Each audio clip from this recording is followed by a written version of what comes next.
Hey, welcome to the Frenzied Book Lovers podcast. Now, if you enjoy intrigue and mind-bending plot twists, insane character arcs, and the most unfiltered ambition displayed by protagonists, then I've got just the book for you. And no, this is not a piece of fiction.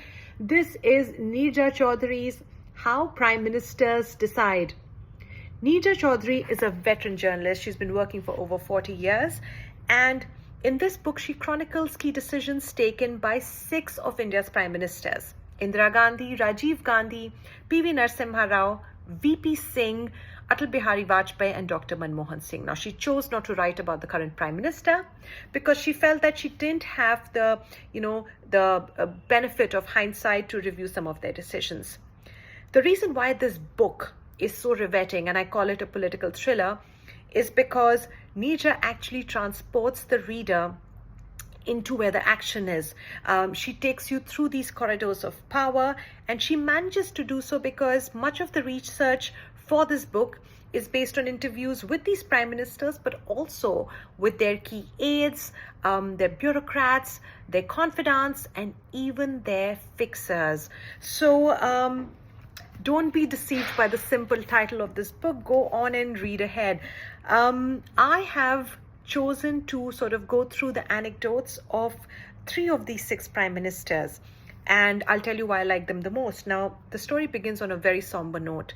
Indira Gandhi has just lost elections. It's the year 1977. She's sitting under a jamun tree at her official residence that she's soon supposed to vacate, and she's pondering over her life's choices.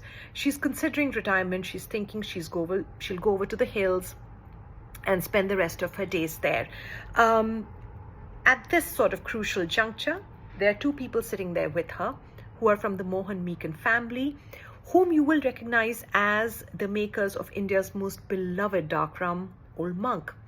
Now, both these people are sitting there. They have great clout across the political spectrum, and they're sitting there and they're comforting her and saying, no, things will get better.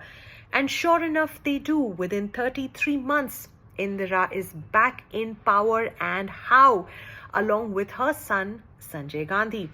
I really like this particular episode because I think it shows a bit of an arc. It shows a defeated leader. And when Indira came back into power in 1980, she demolished opposition. She found every crack in the opposition she could, strike at, and she was back in power. Another character that I love to read about was V.P. Singh. Unfortunately, his government only lasted all of 11 months and was marred by Mandir Mayhem and Mandal Commission report that he implemented and changed the course of the country. Now, V.P. Singh's personal story is extremely tragic. He was born into a royal family and was given up for adoption at the age of 5 to a neighboring king who was childless at this point.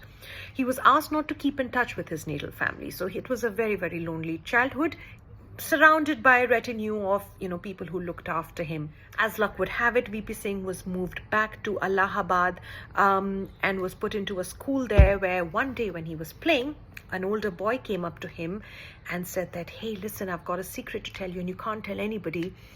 But I am your older brother, CSP Singh. And V.P. Singh was stunned, and he was very happy because this is the first time that he'd managed to make contact with his biological family.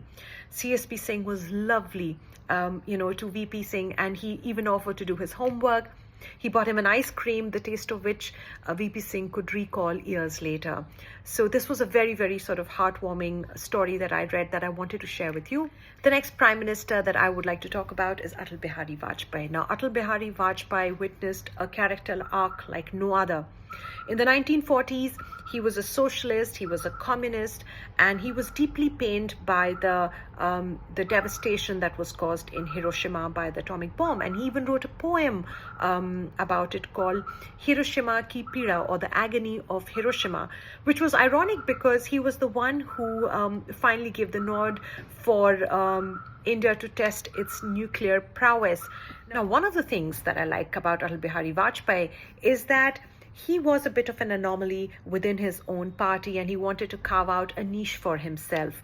He was a moderate in the Bharatiya Janata Party, and it would have taken him something to settle in because, just as a person, he seemed friendlier. He was a parliamentarian for over 50 years.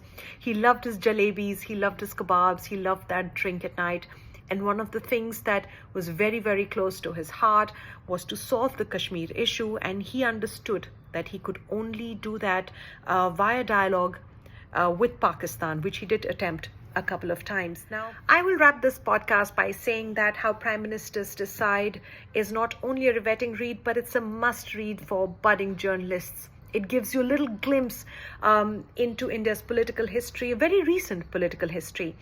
The reason why I like this book so much is because the book is not about leaders or martyrs or heroes. The book is about people who understood opportunity. The book is about people who understood the fragility of power. And this book told me that the playbook of politics is the same across the spectrum, which could be a good thing or a bad thing. But yeah, absolutely brilliant book, and I hope you enjoy reading it as much as I have. Thank you for watching.